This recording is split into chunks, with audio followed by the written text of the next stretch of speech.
Oke, kita ketemu lagi dengan penghulu gaul. Oke, bagi teman-teman sekali lagi terima kasih yang sudah subscribe. Like-nya juga terima kasih, komen-komennya sudah kita bahas. Terima kasih atas komen. Yang belum, ingat subscribe itu gratis ya. Anda ingin mendapatkan info-info terbaik dari saya, silakan cepat subscribe. Nanti menyesal kalau kagak. Oke, teman-teman, kita masih di kantor nih, masih tetap aja kayak dulu kita masih di kantor nih, kantor yang ya seperti ini darurat lah, tapi nggak darurat-darurat amat sih, walaupun ketika hujan, iya hujan kita bocor nih, banyak yang bocor. Baru 2 minggu kita di sini, jadi belum kita benahi dengan benar-benar. Depan kita akan benahi. Lagi kantor kita dapat SBSN.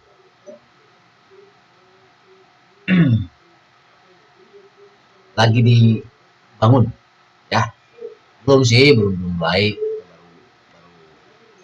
apa bikin desain dan segala macamnya, urusan yang di atas lah, kita tidak tahu. Di kawah itu hanya mengusulkan seperti apa keinginan kita, nanti kemudian digabungkan dengan kebijakan-kebijakan aturan yang sudah dibikin di atas. Lagi kita tidak tahu apa-apa, biarkan SPN berjalan bagaimana mestinya, dan kita mendapatkan hasil yang terbaik. Terima kasih kepada pemerintah. Dan itu khusus dari seluruh warga masyarakat Kecamatan Cipadas, kita mendapatkan SBSN itu. Rekan-rekan, kita ngomong apa sekarang ya? Satu hal sebenarnya, kemarin itu kita ngobrol tentang pernikahan ya. Sekarang ya berkaitan dengan pernikahan, saya harus sampaikan ini. Ya ma'asyara sabab, man istata'a falyatazawwaj. Ketika ada sebuah perintah tapi diawali dengan satu kondisi, man istata'a, wahai para pemuda, barang siapa di antara Anda yang sudah memiliki istito'ah, kemampuan untuk tentang ba'ah, itu kemudian nanti diterjemahkan macam-macam. Sudah memiliki kemampuan, baik secara mental, baik secara fisik, kemudian secara pesak kalau di Sunda materi, maka falyatazawwaj, silahkan menikah. Ini kan menunjukkan bahwa nikah itu sebuah kebolehan. Tapi kemudian di hadis yang disebutkan an-nikahu sunnati, man radhiba an sunnati falaysa. Nikah itu adalah sunnahku. Awas ya, bukan sesuatu yang disebutkan ada dalam hukum itu ada sunat, ada wajib, makruh, haram dan mubah. Bukan yang itu maksud, tapi sunnahku. Sunnah itu artinya sesuatu yang aku lakukan. Perilaku Nabi. Menikah itu perilaku Nabi. Sesuatu yang kemudian dianggap sebagai sesuatu yang dilakukan oleh Nabi. Man sanna sunnatan hasanatan. Semacam hadis seperti itu. Barang siapa yang mulai melakukan sesuatu hal yang baik, maka kemudian sunnah. Jadi bukan menunjukkan bahwa hukum menikah itu menjadi sunat, bukan. Tapi itu menunjukkan bahwa Nabi menyatakan bahwa nikah itu adalah sunnah.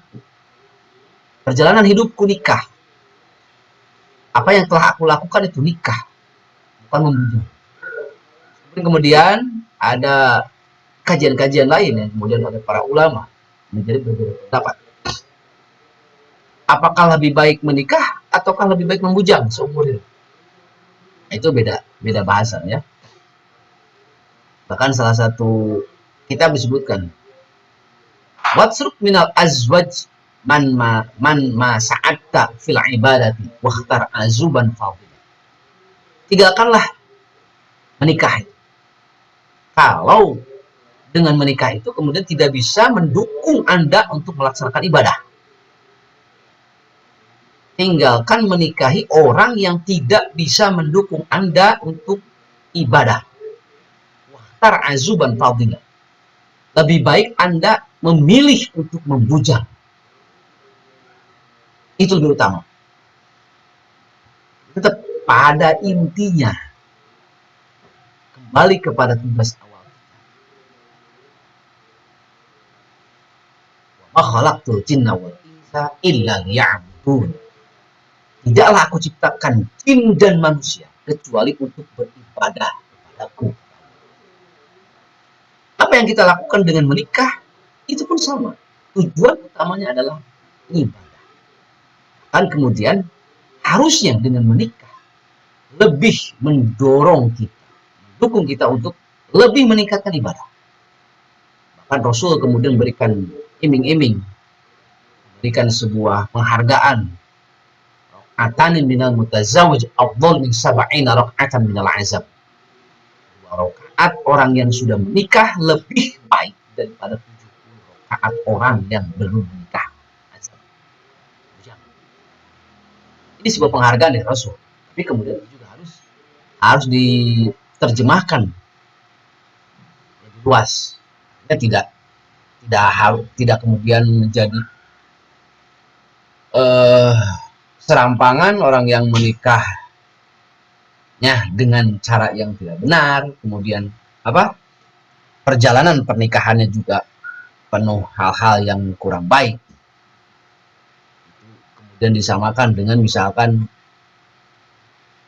kiai, para ulama yang memilih yang dengan dasar tadi bahwa untuk melaksanakan ibadah yang merasa terganggu untuk ibadah kepada Allah, hamba kepada Allah Subhanahu wa taala. Walaupun kemudian juga itu mengurangi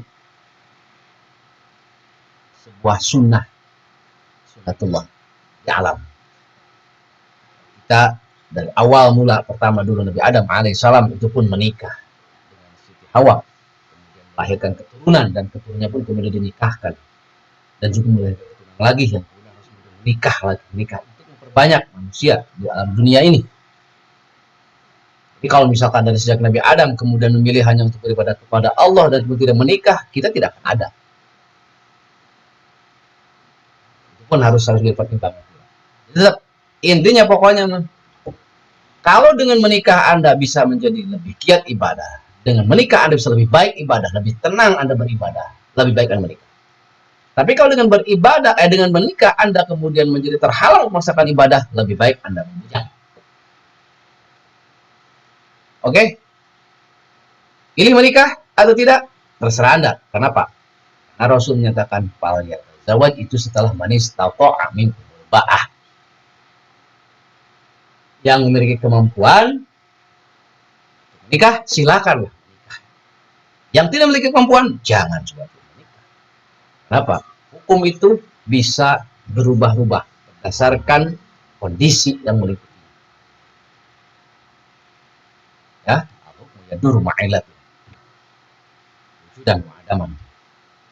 Pun ketika kemudian kita mengambil ini, bahwa menikah itulah, pernikahan adalah sebuah muamalah, maka al-aslu fil muamalah al-ibah. Asal hukum dari muamalah adalah boleh.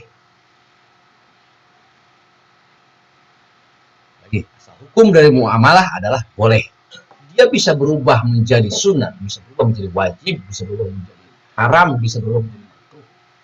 Tergantung kondisi termasuk menikah. Jangan kemudian merasa, wah ini ibadah, ini ibadah, ini ibadah. Iya ibadah. Tapi harus seperti apa dulu? Saya sering. Ketika ada orang yang mau menikah, kemudian kita tolak, karena ada hal-hal tertentu yang kemudian tidak membolehkan itu. Mereka menyatakan, wah Anda menghalang-halangi orang untuk melaksanakan ibadah. Misalkan ada pernikahan yang dulu itu masih 16 kan atasnya, Ada yang menikah 14 tahun, 15 tahun, kemudian kita tolak, mereka tidak mau untuk pergi ke pengadilan karena merasa itu hal yang ribet, padahal tidak ribet sebenarnya. Menyatakan Anda ini menghalang-halangi orang melaksanakan ibadah. Nah, saya tidak senang dengan seperti itu. Harus Anda perhatikan dulu. Bisa menjadi ibadah itu seperti apa? Bahwa ini menjadi sunnah Rasulullah. Tetapi sunnah tersebut ada dasar-dasarnya yang mengikuti. Kalau orang-orang yang belum memiliki kemampuan untuk menikah kemudian dinikahkan, apa jadinya nanti berumah tangga? Jangan hanya karena nafsu dia kemudian menikah. Tapi kemudian setelah pernikahan kemudian dia tidak bisa melaksanakan hak dan kewajiban. Harus perhitungkan juga itu. Anak 14 tahun menikah. Untuk zaman sekarang apakah dia sudah siap menghadapi kerasnya kehidupan dalam berumah tangga? Wanita misalkan apakah dia sudah siap secara fisik untuk bisa membuat keturunan anak? Buat anak kok coba-coba. Boleh dong. Kita mau bikin produk saja harus persiapannya segala macam. Mencari bahan yang terbaik. Mencari cara pembuatan yang terbaik. Supaya menghasilkan produk yang terbaik. Tapi kenapa ketika Anda kemudian mau membuat anak, misalnya dengan cara menikah seperti tadi kan, asal-asalan, bahannya belum siap, kemudian alat-alatnya pun kurang maksimal. Ya seperti itu gambaran. Kita kemudian dari kesehatan pun memberikan usulan-usulan. Tetap kita menghargai juga kesehatan. Serius deh, itu kumaha konten teh. Tadinya saya tidak ingin serius nih. Udahlah, nggak apa-apa. Oke, itu aja sekelumit tentang pernikahan ya. Sementara nanti kita sambung lagi. Supaya lebih enak nanti Anda silakanlah komen lah. Bagaimana bagusnya nih? Kita apa pengen serius? Apakah pengen sambil nyantai? Sambil ngopi? Ini saya juga sebenarnya sambil ngopi. Kopi ya. Oke. Bismillahirrahmanirrahim. Oke, sahabat. Terima kasih atas perhatiannya. Sekali lagi, yang belum subscribe, silakan subscribe. Gratis. Ya. Kasih like-nya, komennya juga di bawah.